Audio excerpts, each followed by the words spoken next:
Welcome, boys and girls, back to the library for more terrifying tales. Tell me, have you ever broken a promise or a contract? You know how annoying that can be? Well, after tonight's stories, you're never going to break a promise again.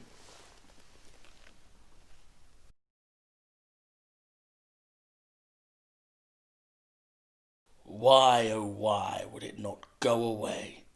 Regardless of where in the large mansion Robert Havisham tried to hide, he couldn't get away from that goddamn pounding.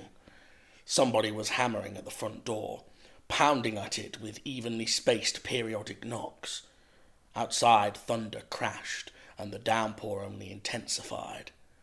There was only one person who it could be at this hour. Only one person who would stand out in this weather continuously knocking. This was the moment Robert had known would come for the last year. The moment he had spent a year running away from. "Go away!" he bellowed futilely. "The top floor. Go to the top floor of the house. You surely won't be able to hear the door from up there." Yes, that was a brilliant idea. Robert hurried to the large spiral staircase that would lead him to his sanctuary. Even in his current state of panic, he marvelled at the climb, relishing each step. Just a year ago he had been unable to climb the stairs, bound in that infernal wheelchair as he had been. Even a year later it was a gift to climb the stairs under his own power, a gift he was not eager to return. He reached the top of the house and let himself into the study there, shutting the heavy oak door behind him and shutting out the pounding with it. Relief. Yes. He could stay here until morning. He had everything he needed. He had a computer up here, plenty of books to read, even an ensuite bathroom. The large leather chair by the fireplace was wonderfully comfortable. He had fallen asleep in it many times before. He saw no reason why he couldn't do so again. No, it couldn't be. He felt his stomach drop, his chest become tight. Slowly he looked over to the large windows that looked out over the large mansion gardens. Surely not. Surely. We're 3 stories up. With a realization that drew a strangled scream from his throat, he saw that the window was unlatched, and now began to slide up, admitting the harsh wind of the storm and the cascading rain. A hand appeared, moving the window further up, next a foot. Robert Havisham wanted to scream, but his voice had suddenly abandoned him. A tall man, clad in a charcoal suit with a crimson tie and a long black trench coat, climbed in through the window. He had a bald head, thin-rimmed spectacles, and a short goatee framing his mouth. He dusted himself off and shut the window again, as casual as anything. He turned to see Robert and beamed. "Oh, Robert! Good to see you again, Mr. Havisham." Robert stared, wide-eyed, gasping for breath. Silently he was praying to God, the universe, anyone who would listen, to make all of this a bad dream. "Oh, come now, Robert. You're not stupid," the man beamed. "I have to say I am very disappointed. You're a businessman, for hell's sake. I would have thought you would know better." I'm sorry," Robert managed to force out. "Well, I appreciate that, but I'm afraid it isn't good enough, Robert. You know how business works." The bespectacled man pulled a rolled-up parchment from his pocket and allowed it to unravel. Crossing towards Robert, who pushed himself back against the wall, suddenly wishing he could face through it. "You'll forgive the parchment, I hope. I am rather old-fashioned in some respects." He handed the parchment to Robert, upon which was written the familiar contract that he had signed 1 year ago. "We had a deal, Robert. I repaired the damage to your spine, giving you back the use of your legs, and you had 1 year to provide me with 1 child sacrifice. I mean, honestly, it's hardly too much to ask, is it? Please, I'm sorry, You what? The bespectacled man said, a hard edge entering his tone. I thought you were a businessman, Robert. Ruthless. One child really shouldn't be that difficult. Still, given that you have broken several subsections of our agreement, I am afraid you leave me no choice but to pull out of the deal. The bespectacled man raised his left hand and snapped his fingers. Robert immediately collapsed to the floor, screaming in agony as his spinal column snapped just above the pelvis. The pain flared bright and hot and agonizing for a few seconds before dying away to something even worse. Numbness. His legs once again dead. The bespectacled man shook his head and tuttered loudly. Disappointment writ across his face. He returned the parchment to his pocket and made his way back towards the window, opening it once more to admit the storm. "Wait!" Robert bellowed, finding his voice. "You can't do this, you can't! I'm Robert Havisham! Don't you dare leave!" he raged. He couldn't go back to this. He couldn't. "Oh, yes, you're right, I forgot," the bespectacled man said, turning back.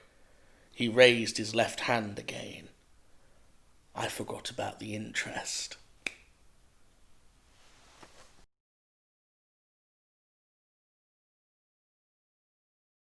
They had been friends since the age of 6, John and Melissa, and lived next door to each other for all of that time. Their parents got on well too, going to each other's houses for meals and to various social events. Then things changed. Melissa's father got a new job at the other end of the country, so they had to move. Melissa and John were 16 and heartbroken at the thought of being separated. Their friendship was turning into something more.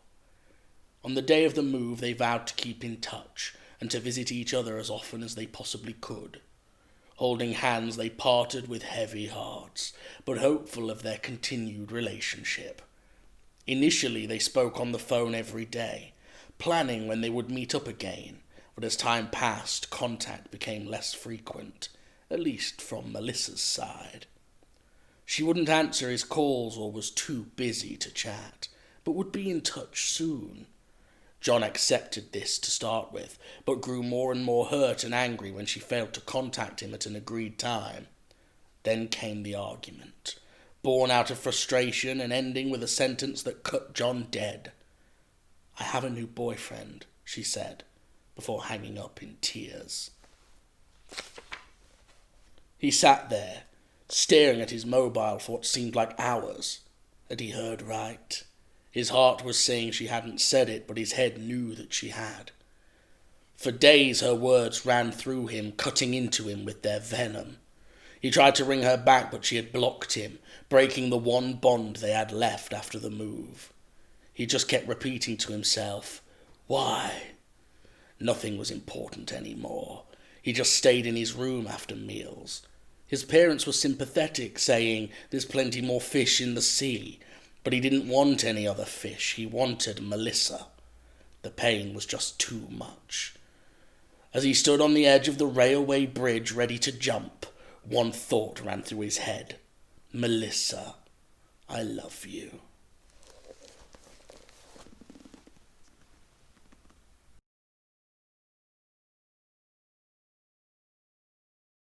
You just know when somebody's lying, but you hope they're not. I used to know somebody whose shoulders sloped when he lied. Sloping Charlie was a builder who resented everybody. You read his quotes and you ignored them. You listened to the problems he encountered and just knew that he hadn't reached that stage yet. His anecdotes of successes and disasters overlapped, but if you listened carefully, you'd heard it all before but differently. If you were related to him in any way, you went elsewhere. He was a disaster. But one rule was essential. Never be owed anything by him. It would be a bad debt and possibly worse. I should have known better when his wife and my wife came to me with a no-brainer suggestion. He had something to deliver to Marseille, and since I know something about France, could I help him? He promised it would be easy, straightforward, and just required a joint van driving partnership for a few days. Lille to Marseille I had done hundreds of times before. Easy, he promised. First lie, it was Bradwell to Nice. Second lie, we were delivering a boat. Third lie, no roads involved, just water.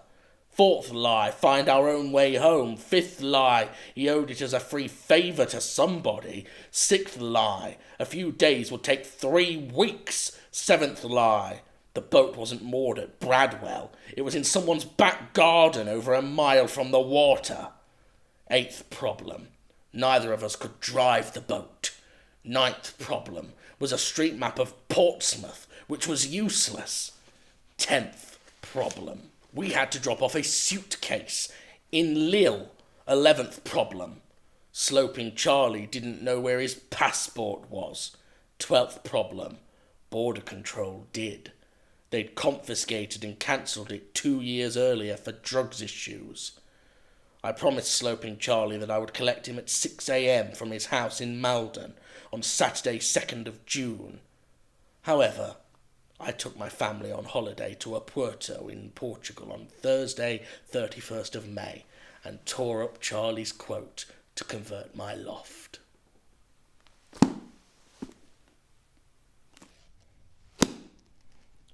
Well, that brings us to the end of tonight's episode. Now run away, children. Run away back to your beds and get some sleep, if you can. I'll see you next time in the library, if you dare.